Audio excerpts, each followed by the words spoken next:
para a economia brasileira, para o desenvolvimento do Brasil, que consolida o Brasil num projeto de nação, que dê segurança jurídica, segurança tributária, menor burocratização, acabar com a judicialização, sonegação e fazer um imposto muito mais simplificado. O grupo de trabalho vai unir propostas que já estão no Congresso e também sugestões do Ministério da Fazenda. Os textos têm em comum a simplificação dos tributos. Uma proposta que já tramita na Câmara prevê a unificação de 5 tributos. Eles seriam substituídos por apenas um, o Imposto sobre o Valor Agregado, o IVA, já adotado em economias mais desenvolvidas. Integrantes da equipe econômica vêm defendendo uma reforma tributária nos moldes dessa proposta.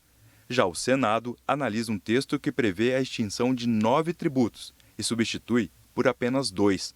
A contribuição para o financiamento da Seguridade Social, o CBS, de competência federal, e o Imposto sobre Bens e Prestação de Serviços, o IBS, de competência de estados e municípios. O relator do grupo de trabalho da Câmara, o deputado Aguinaldo Ribeiro, do Progressistas, disse que a reforma está madura para ser votada. Vamos aí fazer um aperfeiçoamento dessa discussão para construir um relatório ainda mais atualizado que contemple, né, a reforma tributária mais justa, simples, né, e transparente, que é o que nós desejamos, e regressiva, né, ou seja, que ataque, né, as mazelas que nós temos hoje no nosso país. Em meio ao debate sobre a reforma tributária, o ministro da Fazenda, Fernando Haddad, prepara para o próximo mês o anúncio do novo mecanismo para controle dos gastos públicos. Essa regra, que vai substituir o teto de gastos, precisa ser apresentada até agosto, mas o governo ainda precisa aprovar a proposta no Congresso. A equipe econômica estuda regras fiscais adotadas em vários países e recomendações de organismos internacionais. A nova regra vai sinalizar como o governo federal pretende impedir o aumento descontrolado de despesas. Também há expectativa para a reunião nesta quinta do Conselho Monetário Nacional, responsável por definir a meta de inflação a ser perseguida pelo Banco Central.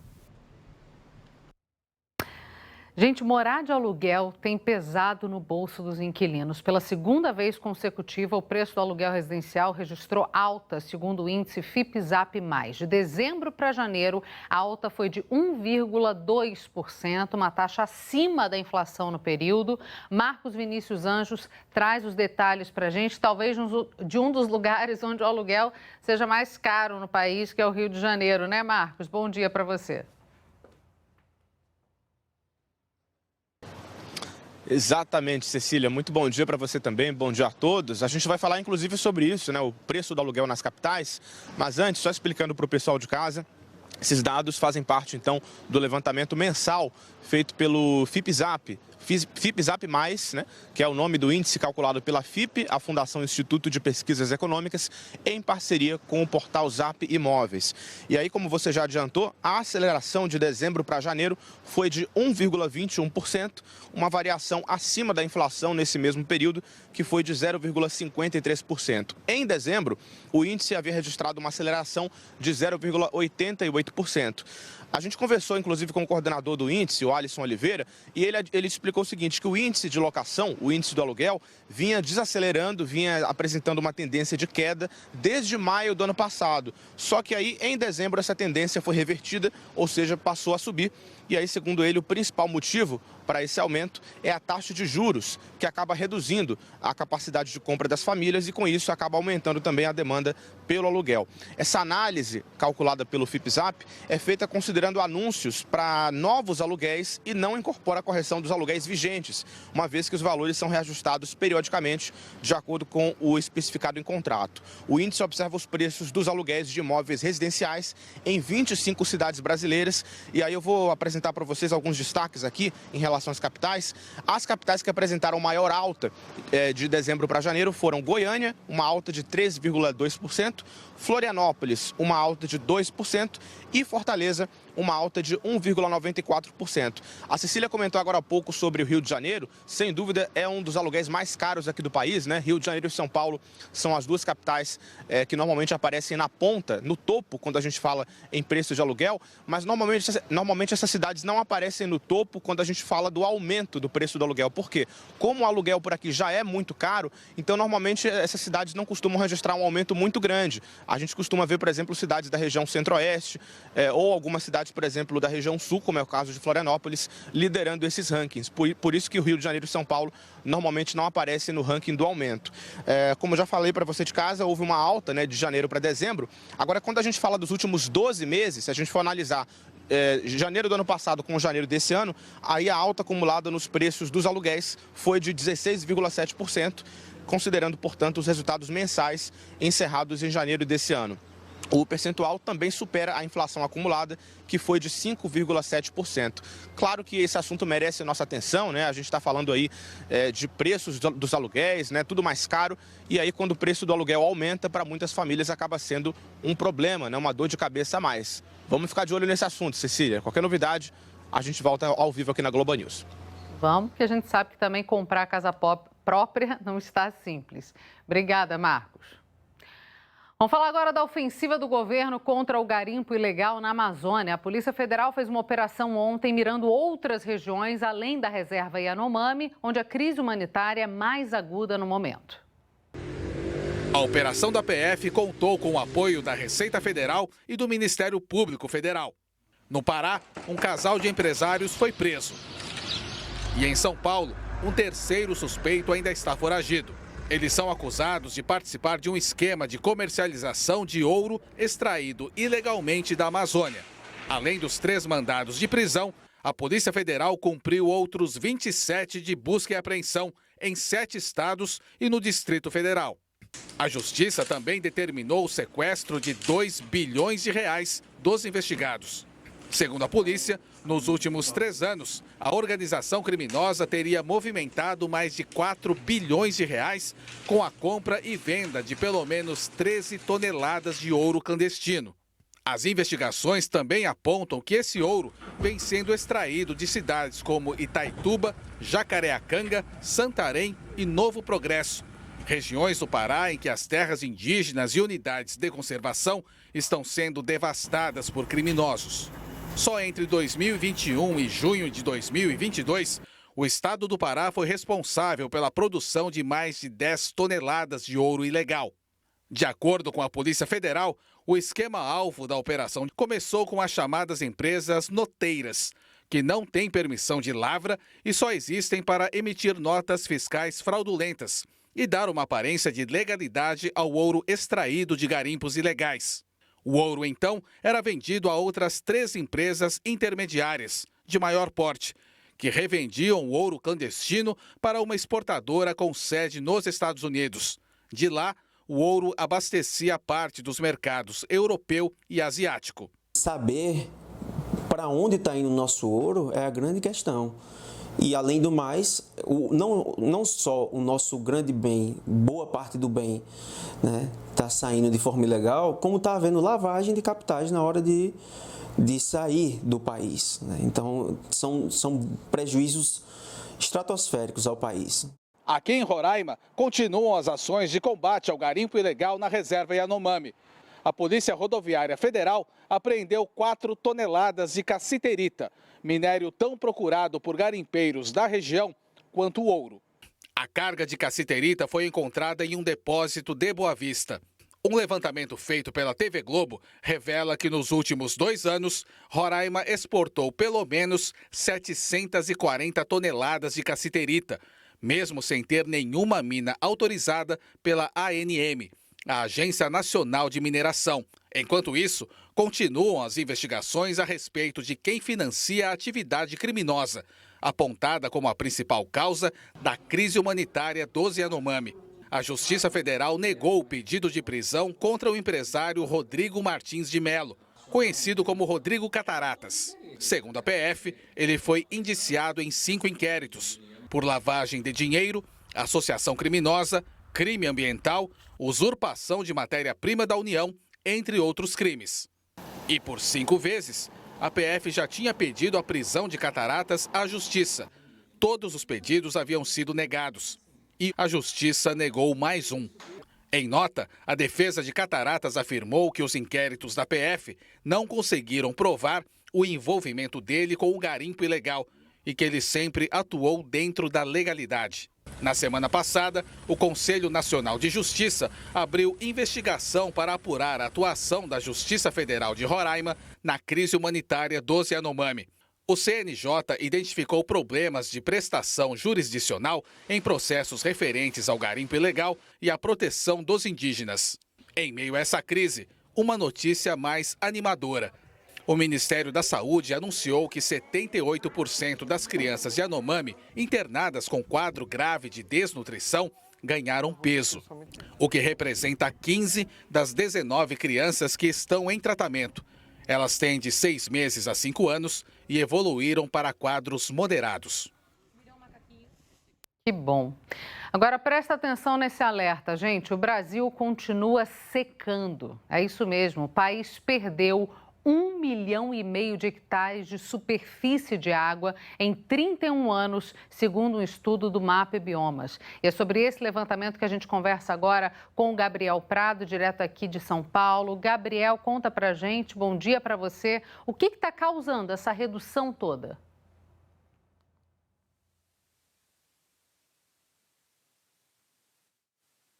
Estamos sem o áudio do Gabriel. Gabriel, vê se seu microfone está ligado aí, por favor. Não sei se o microfone dele está ligado. Qualquer coisa a gente volta a conversar com ele. Deixa eu pegar aqui minha colinha. Vão comigo aqui ver as manchetes do dia, os destaques dos principais jornais, enquanto a gente tenta restabelecer o contato com o Gabriel. Já voltamos a conversar com ele sobre esse assunto super relevante. Começamos aqui pelo Jornal Globo, o Galo acorda para o Carnaval. A gente viu ontem, encerramos aqui o Em Ponto com o Galo da Madrugada e está aí ele já preparadinho, já está pronto para levantar e começar o Carnaval no Recife. Aqui embaixo temos a questão do governo, muito além do fiscal, combustível e custo de serviços devem sustentar, ou seja, ainda manter a inflação alta. E o ministro da Fazenda, Fernando Haddad, anunciando a antecipação para março do novo arcabouço fiscal. Estava prometido aí para abril, no máximo primeiro semestre, mas já antecipou agora para março, e a gente sabe que o mercado já ficou de olho nessa informação. Aqui embaixo, Planalto intensifica expulsão de infiltrados, entre aspas, bolsonaristas no governo, depois de fazer a limpa ali no Gabinete de Segurança Institucional. O presidente Lula aumentou a pressão para exonerar de cargos de confiança os servidores alinhados ao bolsonarismo e, inclusive, travou a nomeação do escolhido pelo ex-presidente para chefiar a Defensoria Pública da União. Falamos desse assunto aqui no Em Ponto e agora é destaque aqui no jornal O Globo. Minha Casa Minha Vida vai permitir compra de imóveis usados, isso é uma novidade, porque até então era limitado a imóveis em construção, mas agora nessa nova versão lançada pelo governo Lula vai permitir a compra de casas ou apartamentos usados com financiamento subsidiado pelo FGTS. A opção vai estar disponível para famílias que têm renda entre R$ 2.640 e R$ 8.000, e isso pode também estimular um outro mercado no país que não só o da construção civil. Congresso busca delimitar decisão do STF sobre impostos. Vocês lembram da decisão do STF que a gente comentou aqui, relacionado a rever processos tributários que já tinham transitado em julgado, né? Pois é, para evitar um impacto bilionário sobre empresas que podiam ter decisões revistas e, por isso, ter que pagar bilhões, milhões em impostos devidos, está tendo essa discussão, uma proposta para fixar um tempo em que as ações possam ser reabertas, além de excluir multas e juros, porque senão o impacto poderia ser muito grande. E eu queria trazer mais essas duas notícias aqui embaixo. Como é que funciona a cabeça dos brasileiros? O brasileiro rejeita queimadas e armas, só que é a favor de palmadas. Sim, os pais, muitos aprovam que a criança apanhe dos pais se passar dos limites. Isso é uma pesquisa feita pela Quest. E metade da população também se incomoda com beijo gay em público. Ou seja, ainda questões ligadas à educação, a valores conservadores de educação e de comportamento que prevalecem entre os brasileiros. E aqui embaixo quero trazer a cientista que superou o funil machista das bolsas. A Lilian Shoa tornou-se doutora em nanotecnologia quando estava grávida, e aí vem a observação do jornal Globo, de que embora sejam maioria dos bolsistas da CAPES, as mulheres têm só 35% das bolsas mais valorizadas, de maior valor. Impressionante, né? Fica mais difícil tentar emplacar mulheres na ciência, sim. Estado de São Paulo trazendo caos promovido ontem aqui em São Paulo por conta de uma falha elétrica que aconteceu de manhã na linha 4 amarela do metrô de São Paulo. Colocaram ainda ônibus gratuitos à disposição ali, mas não foram suficientes e muita gente ficou a ver navios com problema seríssimo de transporte na cidade. Aqui, mais uma vez, a questão sobre o arcabouço fiscal. O substituto do teto de gastos deve ser anunciado até março. E detalhe para a fala do presidente da Câmara, Arthur Lira, dizendo: texto radical não vai ter sucesso no plenário. Vamos ver o que se entende por radical aí. A gente ainda vai conversar com parlamentares hoje, com o ministro, sobre esses assuntos. Aqui, o PT quer restringir militares em cargos civis e está pensando em mudar o tal do artigo 142 da Constituição, artigo que foi muito usado e alardeado por bolsonaristas para pedir intervenção militar. Vamos ficar de olho nisso. Aqui temos a questão do garimpo ilegal, a estimativa de que em 3 anos o garimpo retirou 13 toneladas de ouro ilegal, segundo a Polícia Federal. O contrabando do metal para o exterior teria movimentado 4 bilhões de reais e, segundo a investigação da Polícia Federal, o metal extraído da Amazônia legal, de forma ilegal, é exportado, principalmente por meio de uma empresa com sede nos Estados Unidos, para uma série de países e, além de tudo, está tendo a operação da polícia de combate ao garimpo na terra indígena Yanomami. Seguindo aqui, isso também é bastante relevante, gente, o Fundo Amazônia voltando aí com 14 projetos e, segundo a ministra Marina Silva, os projetos já aprovados pediam cerca de 480 milhões de reais. O socorro aos povos indígenas vai ter prioridade. Só para encerrar o Estadão, hackers de Israel interferiram em 33 eleições no mundo. A gente sabe que os ataques à democracia são uma questão não só no Brasil, como no mundo inteiro. E aí tem essa reportagem mostrando que fraudes aconteceram em diversos países, especialmente na África. México e Espanha também foram atingidos. Seguindo para a Folha de São Paulo, o governo Lula abrindo mão de verba para que Lira distribua. Verba que seria destacada a ministros vai ser voltada para 219 novos deputados poderem usar, cerca de 13 milhões de reais. Teoricamente, esses parlamentares não teriam direito à verba, porque eles não tinham mandato quando o orçamento foi pensado, só que houve essa negociação, pessoas que ajudaram na eleição de Lira, inclusive, e deve ser destacado uma quantia aí voltada a esses novos parlamentares. Galo da Madrugada, mais uma vez em destaque. Hoje já começa o carnaval em boa parte do país, blocos espalhados por Rio de Janeiro, Salvador e etc. Aqui um detalhe muito importante com relação à Cracolândia em São Paulo. O que está acontecendo? Pessoas que vivem nos arredores da Cracolândia vêm sendo constantemente abordadas como se fossem traficantes. Isso está provocando uma séria crise em quem mora ali nos arredores, porque qualquer um agora passa a ser revistado. De que forma isso pode ser controlado? Mais uma crise relacionada a esse ponto. E quero trazer mais só esse detalhe aqui, 2 detalhes importantes. TikTok removendo mais de 10.500 vídeos golpistas, ou seja, todo o trabalho aí para combater o discurso antidemocrático segue. E isso aqui, o governo já gastou, gente, quase R$1 milhão com Bolsonaro nos Estados Unidos. Como que foi isso?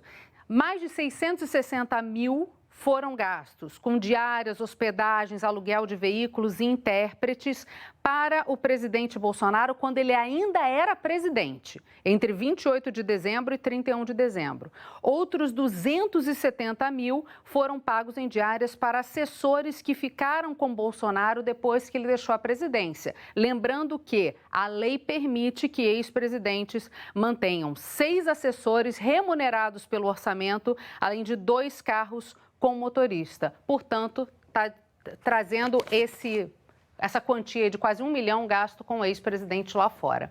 E aqui o valor econômico, quero chamar a atenção para as disputas do banco no CARF, que alcançam ao menos 95 bilhões de reais. O tal do voto de qualidade pode definir muita coisa relacionada aos bancos. Grande parte das cobranças envolve imposto de renda e outras tributações relacionadas a lucros e resultados e dividendos. Portanto, os bancos já estão correndo atrás disso. E quero chamar também a atenção para outros 2 pontos.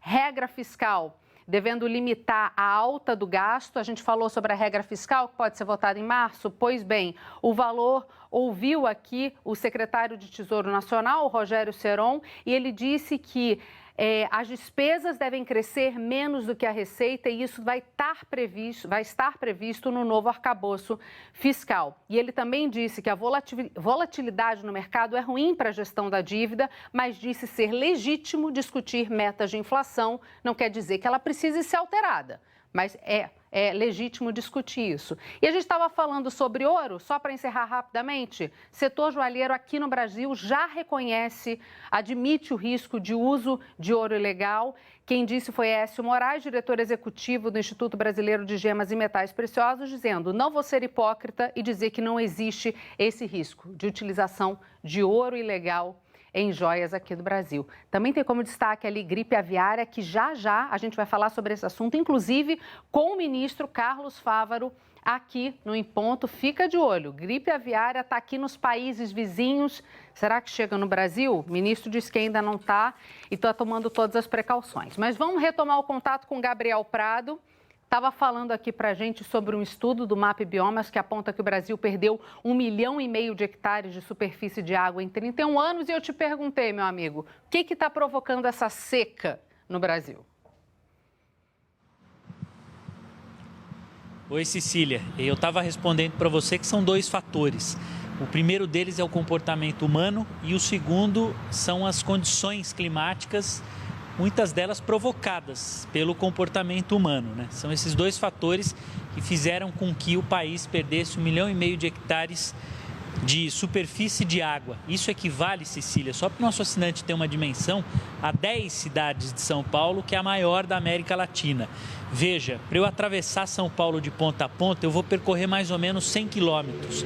Demora mais para eu percorrer de ponta a ponta a capital paulista do que eu descer para a praia, seguir para o litoral sul aqui de São Paulo.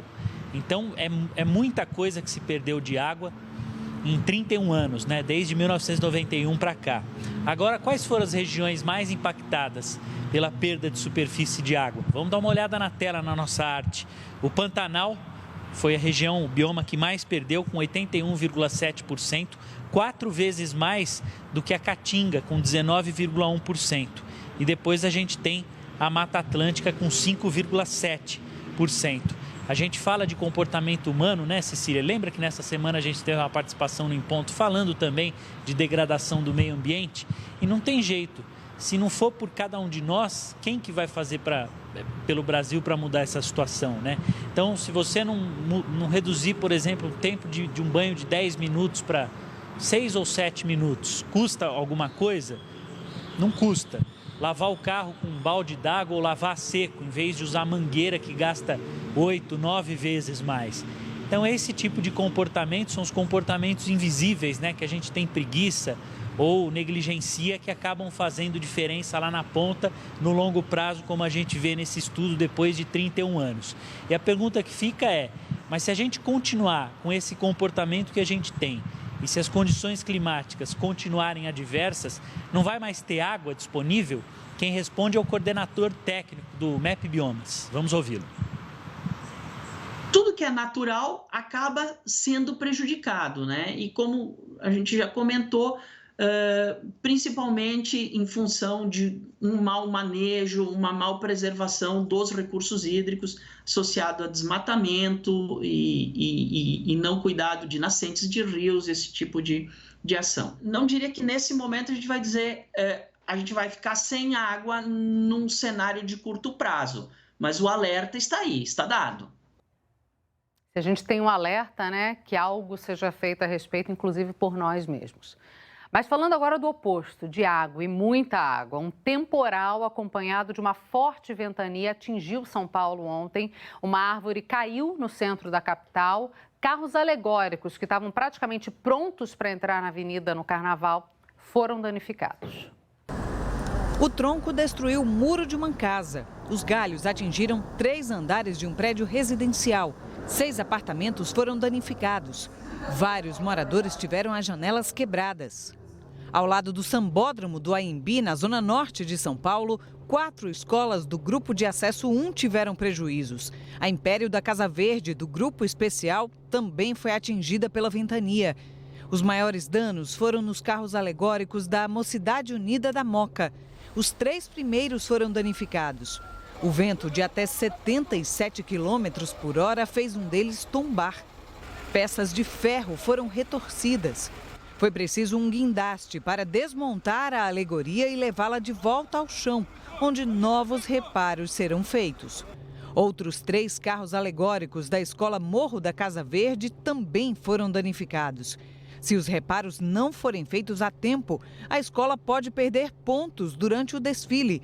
Apesar do susto e do prejuízo, ninguém ficou ferido. Um mutirão foi convocado pelas escolas para agilizar a recuperação das peças. Que tudo dê certo, né? Para quem trabalha tanto tempo para fazer o carnaval acontecer. Bom, e ontem a gente mostrou aqui no Em Ponto os estragos provocados pela chuva da terça-feira na região metropolitana de Belo Horizonte. Hoje a notícia parece até repetida, mas infelizmente não é, porque ontem os mineiros voltaram a sofrer, como previsto, com os impactos do temporal. As imagens são impressionantes. Deixa eu chamar a Luana Nunes, que está em BH e vai atualizar a situação para a gente. Luana, você falou, na sequência falamos na previsão do tempo sobre isso. A Defesa Civil chegou a reforçar o alerta para deslizamentos, né? Ei, Cecília, bom dia para você, para todo mundo que está acompanhando o Em Ponto aqui com a gente, isso mesmo.